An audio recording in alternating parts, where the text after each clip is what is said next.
Salam à tous, Baruch Hashem, Ashrenu, Matov Chelkenu. On a le souhait de continuer le jardin de la paix, donc le guide pratique pour l'entente conjugale. Mamash, le permis de se marier. Il y a le permis de conduire, il y a le permis de se marier, c'est le permis de se marier. Et maintenant, on va voir, Beth Hashem, un programme d'assainissement. Ça veut dire, une personne, on a un chapitre qui est très spécial quand la femme demande au mari de quitter la maison, Chadou Shalom, ce qui est une phase en général qui est les préliminaires du divorce, mais qu'on peut encore tout changer, tout inverser pour le bien, comme on a vu dans les cours précédents. On va montrer maintenant donc un chemin, comment travailler, comment traverser après tout ce qu'on a vu, comment traverser cette épreuve-là de la bonne manière. Et de là, chacun, il doit apprendre toutes les épreuves de sa vie, comment gérer. C'est-à-dire que là, on voit dans Shalom Bayit, on voit une petite attends, quel rapport, moi, bon, Hachem, tout va bien, ou je suis pas marié, ou je suis marié, ça va bien. Non, là, de ce programme-là qu'on va voir, chacun il peut le traduire avec les épreuves qu'il y a dans sa vie et les gérer de la même manière. Comment traverser ces épreuves avec Emouna et les réussir. Donc, avant de travailler sur toi-même, de commencer à faire ce travail-là, déjà, c'est sûr qu'il y a des choses que tu dois changer immédiatement. Quand tu sais que tu as des mauvais comportements qui sont radicalement mauvais, ça, tu dois arrêter tout de suite. Tu vas dire, dans 10 ans, c'est bon, je me serai travaillé, je serai. Non, quelqu'un qui pense qu'il est radin, qui a un mauvais œil, qui est cruel, etc. Dès maintenant, il doit changer. C'est quoi changer? Tu ne veux pas changer du jour au lendemain complètement, mais tu vas commencer à changer dans les actes, de commencer à faire du bien à l'autre, de faire du bien à ta femme, de commencer à essayer de lui faire sans cesse des bonnes choses, de lui envoyer de l'argent, des cadeaux. Pas rester avec ce trait d'avarice, d'être avare, d'être radin, et de dire c'est bon, t'es viré chez toi là. Donc t'as intérêt vite à commencer déjà à changer, même si c'est encore très extérieur dans ta nature, mais fais-le. Ken, si tu peux parler avec elle, parle avec elle. Promets-lui que tu vas gérer tous les problèmes qu'il y a à gérer, que ce soit des problèmes matériels ou changer spirituellement, changer à l'intérieur de toi-même.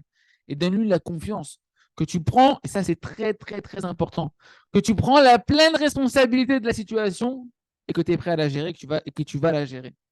Et pareil avec tes enfants, calme-les, dis-leur que tu ne les as pas abandonnés. On parle de la personne qui est en dehors de chez lui, la femme l'a mis en dehors de chez lui, et que tu ne les abandonneras jamais. Et explique-leur calmement que tu en es parti pour l'instant de la maison pour réparer, pour t'occuper de certaines affaires importantes et que c'est pour le bien de tout ce que pour l'instant je suis en dehors de la maison.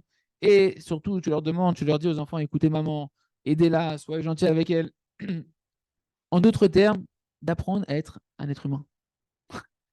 Apprends à être un être humain. Petit 1, maintenant programme, comment gérer les choses. Donc on a vu d'abord tout de suite déjà changer. S'il y a des choses graves qui étaient mauvaises, tout de suite commencer à les changer.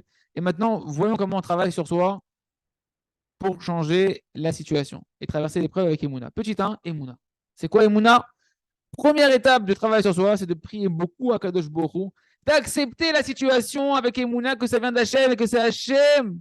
C'est Hachem qui t'a sorti de la maison et pas ta femme, que tu arrêtes de voir les êtres humains devant tes yeux. Ni toi, ni ta femme, ni personne.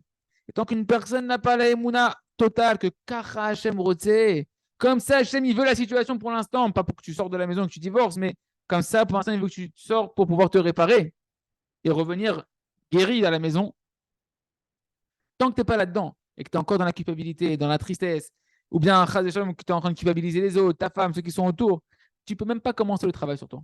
Ça ne sert à rien. Les phases qu'on va voir après, c'est même pas la peine. Déjà, arrête-toi et demande à Hachem la Emouna d'accepter que toute la situation qui est en train de se passer, c'est la volonté d'Akadosh Baruch Hu et qu'elle est bonne, qu'elle est positive pour toi et que tu dois l'accepter donc avec joie, avec tranquillité d'esprit. Et seulement tu peux passer aux échelons suivants du travail sur soi. Deuxième échelon après la Emouna qu'on vient de dire ici, qui se fait essentiellement dans la Tfila et dans la des doutes. Deuxième échelon, ça va être l'étude.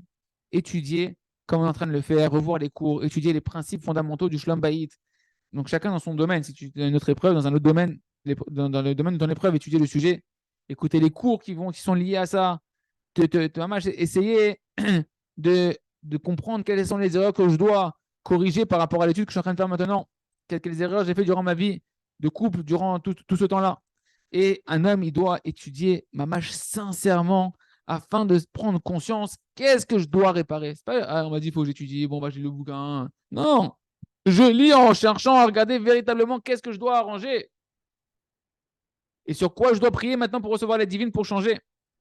Et sans rentrer dans l'autoculpabilité, dans la tristesse et dans l'auto-persécution. Troisième shlav, ça va être l'introspection. Je mets Kabel Be'emouna, j'étudie le sujet. Bah maintenant, je m'introspecte et je commence à faire tes chouvas sur le sujet.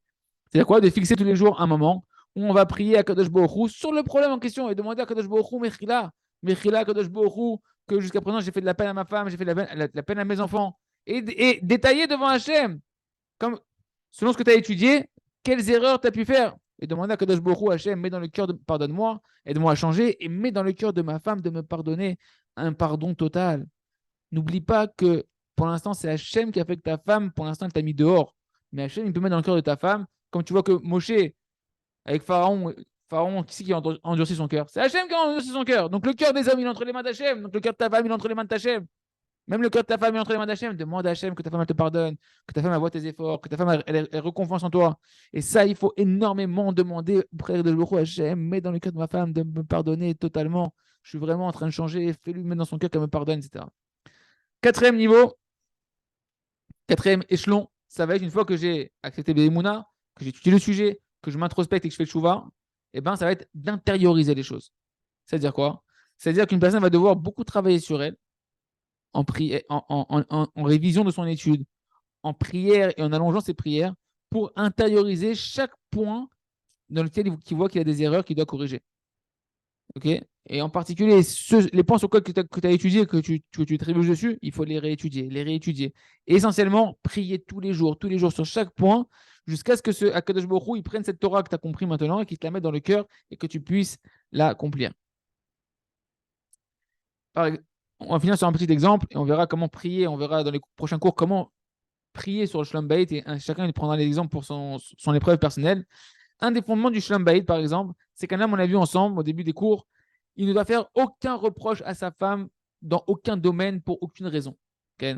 Ça, c'est quelque chose de quasiment impossible. C'est surhumain complet. Okay. Pour réussir, il n'y a que Hachem qui peut t'aider. Il n'y a que Hachem qui peut venir en aide et sur ça, il va falloir énormément prier. Donc maintenant, ce point-là, okay, vu qu'un homme il a une tendance naturelle à être cruel, à faire des reproches aux gens qui s'entourent, à voir que le mal qu'il y a chez les gens qui l'entourent, etc., à voir leurs défauts, leurs erreurs, etc., et qui pense qu'en réalité, j'ai une mitzvah de corriger le monde, de réparer le monde, et donc de réparer ma femme, numéro un, donc de lui faire des reproches. C'est moi le mari, c'est moi qui dois la ranger. Alors que la vérité est tout autre. Chaque reproche, je me dirais à Ibn Nachman que tu fais à n'importe qui, en particulier à ta femme, il sert à rien, il n'arrange pas du tout, il fait que empirer la situation. Ça fait que détruire ta femme, ça lui enlève sa confiance en elle, ça lui enlève son estime d'elle-même, et au final, elle se met à haïr son mari qui est en train de la détruire littéralement de l'intérieur. Et à plus forte raison qu'à ce moment-là, déjà, c'est impossible de commencer pour elle à penser à aimer son mari et lui, comment il peut aimer sa femme vu qu'il voit que des défauts chez elle, etc. Comment la femme elle peut imaginer que son mari l'aime? Elle se dit, regarde, il voit que des défauts chez moi, il est tout en train de me faire des reproches, il n'y a rien qui va. Donc elle se dit, je suis imparfaite pour lui, je ne suis pas parfaite, il m'aime pas mon mari. Parce que tout, comme on l'a vu ensemble, la vitalité de la femme, tout ce qu'elle veut, toute sa vitalité, elle attire de quoi? De sentir que je suis parfaite aux yeux de mon mari.